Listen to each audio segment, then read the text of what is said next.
Welcome back to another week of Coach's Corner. I am your host, Paul Vold, as we recap another weekend with your Granite City Lumberjacks. We're here this week with one of the new faces behind the bench for your Lumberjacks, assistant coach Dylan Borseth. And Coach, thanks so much for joining us this week. Yeah, thanks for having me. Of course. So, there is a connection, of course, so not previously with here at the Lumberjacks, but of course within the NA3. You actually played with Coach DJ Vold when he was up in Breezy Point, that being one of the connections too. But how did you seem to find yourself behind the bench with the Lumberjacks this season? Yeah, so last year I was in Atlanta in the league, obviously, and I kind of saw DJ at the league meetings and stuff and kind of chatted with him a little bit.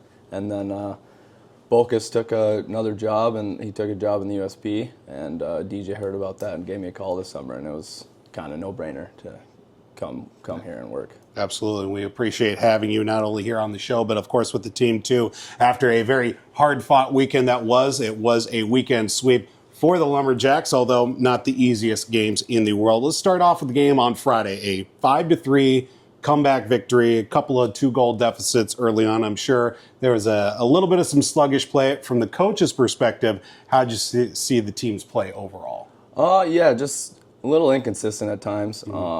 We start off pretty well, start off banging bodies and kind of looking faster than everyone, and it just things kind of fall apart. We kind of get comfortable, get complacent, and kind of stop doing what gets us success. Of course, that being, at one point down 3-1 in that third period. Where did you really see a big difference and maybe a message to the team? Was it maybe the coaching staff saying something or maybe the players holding each other accountable? What kind of really sparked that comeback in the third? We just kind of told the guys we just got to simplify the game. Just stop trying to be individuals, use each other, get pucks deep, and if guys are open, get the puck to them. Much different feel, of course, with the game from Friday going into Saturday. Early on, at least, you're up 2-0 early on in that first period. But again, it's Mason City rallying back to take a lead at one point. Early on, I'm sure it had to feel good just getting off to a fast start for the team. Yeah, we were feeling good right away. Definitely first half of the first period, at least, kind of slowed down towards the end. And then second period, same thing. Probably a little complacency, kind of using our sticks instead of our feet and taking some penalties and kind of getting slow out of that. Of course, then rallying, of course, back again, down 3-2, tie it in regulation, then win it in overtime. Where did you see, of course, with the kind of shift in play late in that third period to ultimately tie the contest and get the winner in OT? Yeah, we just kind of leaned on a couple returners, like Teagan and Schmitty. They just kind of led the way, and the guys kind of hopped on their back and just see how they're doing. We got back to the little stuff. Getting pucks deep and just not holding on to it, not trying to do too much yourself. Trust your teammates, and that's kind of what went right for us. Of course, Colton Wasson-Gesso gets the winner in overtime to make it a sweep on the weekend. 5-0 on the season to start the year. Of course, now the team actually gets their first road trip of the season coming up here, a weekend date with the Minnesota Wilderness up in Eveleth. Of course, also be one of the first trips for you with the team, of course, heading on the road. What do you see here this week of practice, kind of some things to address leading up to the first road trip? Just battling. That's kind of where, if we're doing that well, it will be successful. When guys aren't wanting to get in the corners, aren't wanting to do the hard stuff that isn't always fun to do, that's when we're successful, is when we're doing that. And that's kind of what we're going to want this week to look like. The guys going at it all week, just having that intensity all practice. I look forward to that. Again, your Granite City Lumberjacks on the road for the first time this season as we're sitting down with assistant coach Dylan Borseth on Coach's Corner. Again, the Lumberjacks taking on the Minnesota Wilderness. Be sure to check out puck drop dates and times as well by going to na3hl.com and stay up to date with our social media platforms. Coach's Corner this week here. We'll step aside for a quick break. One of our player interviews coming up next. I'm your host, Paul Vold.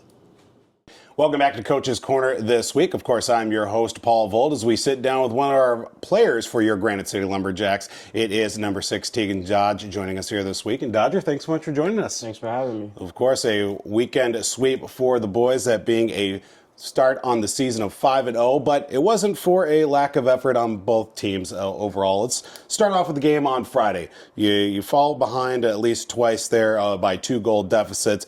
ultimately coming out with a 5-3 victory too.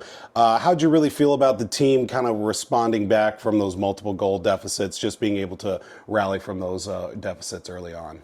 I felt like it was pretty good. Like we were down 3-1, and then we just all came together and pushed back, and yeah, we won 5-3. Yeah, of course, with being one of the standout goals, of course, you get the one that ultimately ends up being the game winner, too, with the nice rush there on the breakout with Razor. What did you really see there with Ray kind of breaking out? Then you come on the other side there to ultimately get that one to go in. Yeah, I gotta give credit. Ray was moving his feet for a big boy, and I was flying wide, and I seen space and gave me the puck. Boom. Of course, the birthday boy hands out a present to Dodger to ultimately get that win 5-3 on Friday. Then let's talk about the game on Saturday. A little different start for the team. Get up 2-0 early on, but Mason City storms their way back to ultimately get a 3-2 lead getting into the third period. I mean, there are some points in the contest. Team felt a little bit sluggish, maybe a little bit off play. You being one of the few returners coming back this year, what kind of, a message maybe from some of the older guys to really kind of snap the team out of it and, just start playing their game? Well, so we started off we scored 2 goals, and then we kind of just fell apart, and then again we just came back together and pushed to win. Yeah, of course, getting the overtime winner, Colton Wasson-Guest. So, I mean, from that point, we were on the broadcast talking about what kind of situations are going to be with it being 3-on-3 in overtime. How crucial is it from at least a player's perspective to get, at least the opening control going into 3-on-3 overtime? Oh, it's so important. Like, puck control is everything on 3-on-3. Because if you don't have it, then you just got to play defense, and it's hard to get the puck away from them. Yeah. Of course, now moving to 5-0 to start the season. Team moves to their first road trip of the year. You guys take the trip up north to Eveleth, take on the Wilderness too. Being able to play a handful of games there last year, of course, in division. How do you feel the team will have to come together here with this week of practice? We just got to, focus on, because it will be fun, but we still got to have our winning mentality and focus and, yeah, all that. Now, of course, the Granite City Lumberjacks on the road for the first time this season. Again, that'll be in Eveleth, taking on the Minnesota Wilderness. Be sure to check out Puck Drop and much more by going to na3hl.com. Be sure to also tune in to NAHL TV. Now we get to the fun part, or at least I certainly enjoy it. Dodger, you ready for some rapid-fire questions? Yeah, I'm ready. Of course, we had you last year with being one of the newer guys from last season. Any changes to the pregame routine from last year? No, I just go to Noodles, get a Wisconsin mac and cheese with chicken parm, and then, yeah, come to the rink. There we go. That answers that second question there with the pregame meal. Now, we've got a couple of options here with the overall look of the team, with the red helmets included this year. But if you had to dress the team for any particular game, what's the look from helmet, jersey, breezers? What are you going to set up the team with? I would definitely just go with what we've been wearing, the red on red with gloves, and then the red breezer covers, white jerseys, white socks. I like that. That's a good look right there. Who on the team were you most happy to see come back for another season? Tiernan. I like that. All right. And who on the team have you seen in the early goings of the season has the most maybe interesting rookie vet dynamic? Maybe Ty and Engberg. Okay. Interesting. And then we are in the spooky time of the year with Halloween just around the corner here in the month of October. Which do you remember from growing up was your favorite Halloween costume? I would say the Scream costume. And you had the heart and you pump the blood through your face. Well, DJ had that growing up. Yeah. Fun fact from there. Coach Vold definitely had that at one point. Was not a fan of that. Was our mom. But nonetheless, we're also a hot topic from last season as well. Favorite and least favorite Halloween candy? Favorite would have to be Snickers. Okay.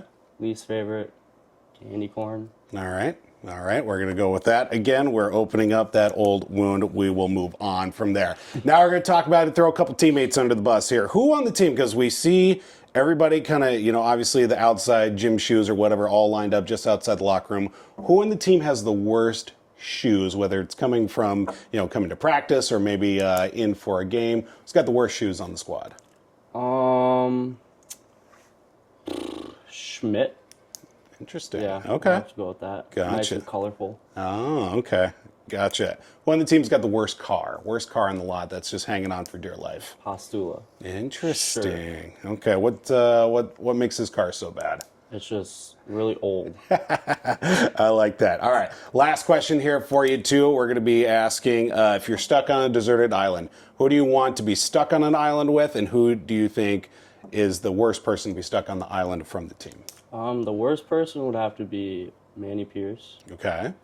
and then the best, probably Razor. Okay. All right. Pretty handy guys, or just a kind of a vibes thing with Razor?